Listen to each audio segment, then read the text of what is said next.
everyone.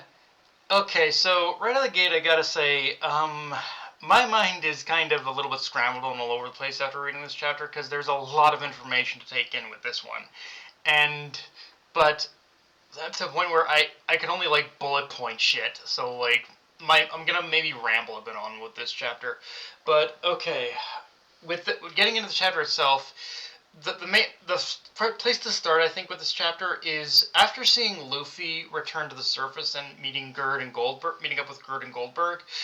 Um, we apparently learn that Luffy did in fact make a promise with Loki, and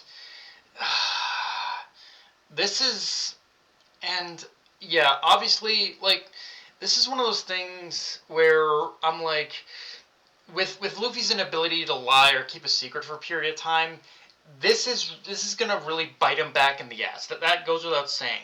Like it might have worked on Gerd and Goldberg with them assuming it's like trauma, but eventually he's gonna have to face the music with his crew, like who knows him inside and out, and that he's lying. And like it needs to be said. It needs to be said with this chapter. Luffy, you fucked up, my dude. You really fucked up on this one. Like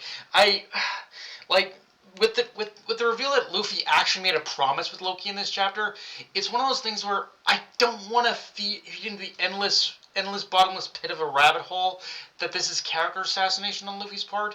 But it's got to be said that for me, like this whole thing feels a bit contradictory to Luffy's character, that he couldn't recognize Loki as a threat or that Loki was lying to him. I guess you could, maybe it's mind manipulation or something at play. I don't know, but it's like this is one of those things where for me, I'm still gonna see how Oda wants to play this out, but the optics of it are just not looking good of it right now. Like I can't describe it properly, but just the optics of Luffy having made a deal with Loki is just like, oh my god, Luffy, you fucked up way more than I ever thought you would. You really did with this one. Um, but okay, but with all that said though, um, as far as the promise, we don't really learn what the promise itself is though.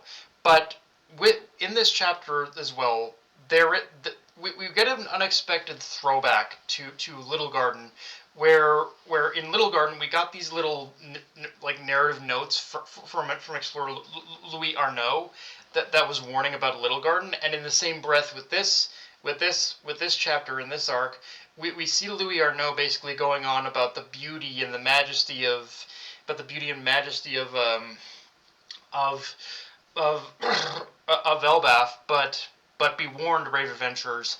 Underneath this beauty lies a terror that you cannot fathom, and that it isn't. Arnaud warns it is not a good idea.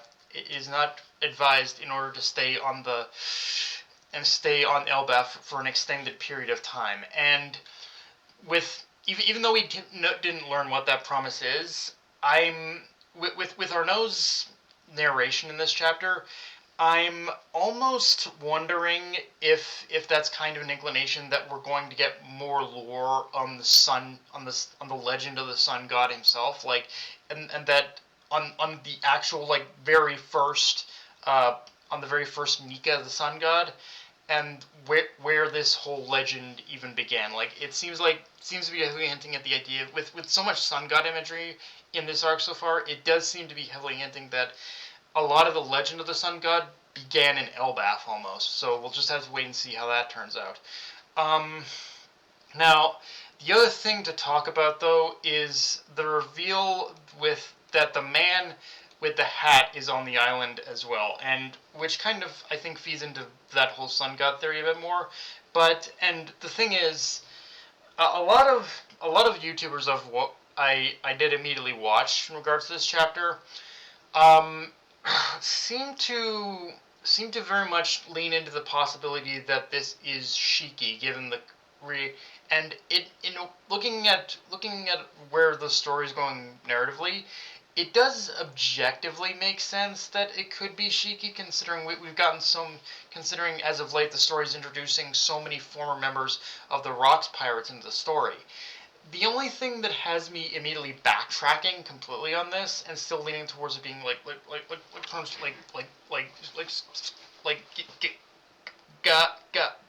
Gaban is that fucking cover page with Crocus having a drink with the Mystery Man. If like it's kind of one of those confusing things where if Shiki was a former Rocks pirate, then why would Crocus be on friendly terms with him, let alone sharing a drink with him? For me, when it comes to Gabon, it would be obvious as to why he would share a drink with Crocus because they're old crewmates. But if this is Shiki, there's something that's not entirely matching up here that needs to be answered in this arc. Like if the person we're seeing is in fact Shiki the Golden Lion, like this is his very first canonized appearance into the series, then this arc needs answers as to what this man is doing on Elbaf. Why is he like the why is he keeping himself in shadow? What's his deal here, kind of thing. There's a few there's a few answers we definitely need from this arc if this is in fact Shiki. That's all I'm saying about it. Um, with that said, the chapter also gives us a little bit of world building. That the things called painters are actually stones that kind of create rainbow bridges, which is an obvious nod to the rainbow bridge of Asgard in Norse mythology. Now, as far as the logistics of how these bridges work, and how they can ride on these things. From my understanding of this chapter and Stanson's explanation of Sunstones with the last chapter as well, it it seems to operate on a similar principle on how rainbows form in real life, but it sounds like the Sunstones give it a more physical mass. At least that's what I can infer based on Stanson's explanation. The but not working when it's snowing. That's the only thing that makes sense to me here. But I don't know. Maybe someone can kind of fill in the blanks in the comment section.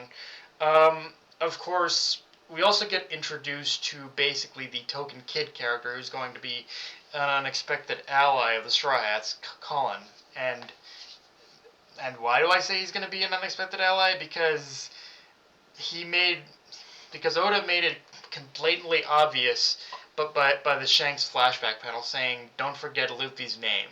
Like that pretty much puts Colin in the category of what Tama was for Wano, that he's going to be some kind of important key kid character who's going to help turn the tide on whatever conflict is going to happen on Elbaf. And which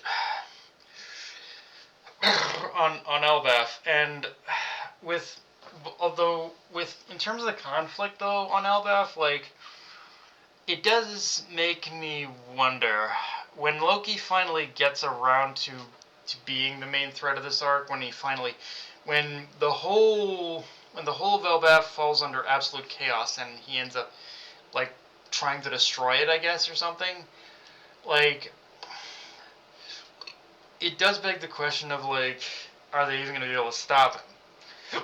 Like what is Luffy does have the power of Nika, so it's not entirely impossible, but it's it feels like it feels like Loki is absolutely certain and sure that he can destroy Elbaf this time. So it's whatever that promise Luffy made, I think he might have doomed Elbaf for good with this one. I really do.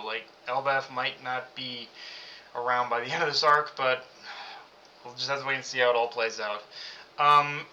Now, getting back to the world building, though, we also learned that Elbaf is comprised of one giant tree with 3 levels: Astral, Sun, and Under. The latter, again, referring to the underworld most likely. And there is, again, going back to the Loki thing, there's definitely going to be some relevance to these 3 layers in regards to Loki's plan. What they mean, though, again, just have to wait and see how it plays it out.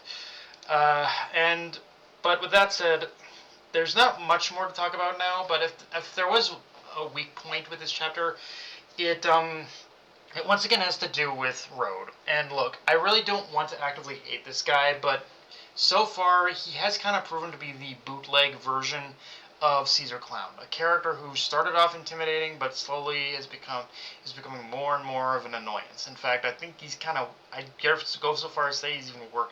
Road is kind of proven to be worse than Caesar. Like, I'm sure Oda has some plan to give him some manner of redeeming moments in this arc as this arc continues, but for now, all I will say is it was super satisfying to see Gerd and Goldberg just knock the ever-loving piss out of this guy. Like, good lord, Road, fuck off, my dude. You deserved all that shit. Like, gripe aside though, my gripe aside though, I also kind of appreciated a lot of smaller, more personal moments in this chapter. Like, after the trauma of what happened on Egghead, I'm glad we got to see Bonnie kind of enjoying life again, being on just a simple adventure with the Straw Hats. Like, it's going to evolve into something worse, mind you, but just seeing them on adventure with the Straw Hats and just on a more general notes, just having fun. It's kind of nice to see, and and on a more personal note though, I like seeing Luffy, but especially Usopp, getting to lay their eyes on Elbaf for the first time. Like, Usopp, especially tearing up at getting to see the world of giants he wanted to see for so long. It feels like such an accomplishment for Usopp. Finally seeing one of his tangible goals realized, like, he is here. He's at the island of warrior giants, Elbaf. And it can, honestly, like, with Usopp, his journey can only go up from here. Like, his journey can only succeed. He can only get stronger. He can only grow to be a stronger person, stronger person from this. So yeah, Oda, do your thing with our boy Usopp at this point. But yeah, guys, that's pretty much all I got for this review. If you enjoyed the video, like, comment, subscribe, follow me on Twitter, or follow me on Blue Sky, Analyst Crunchyroll. Be sure to push the subscribe button and just shit it around, guys. Dark Knight Runner signing off. Later, everyone.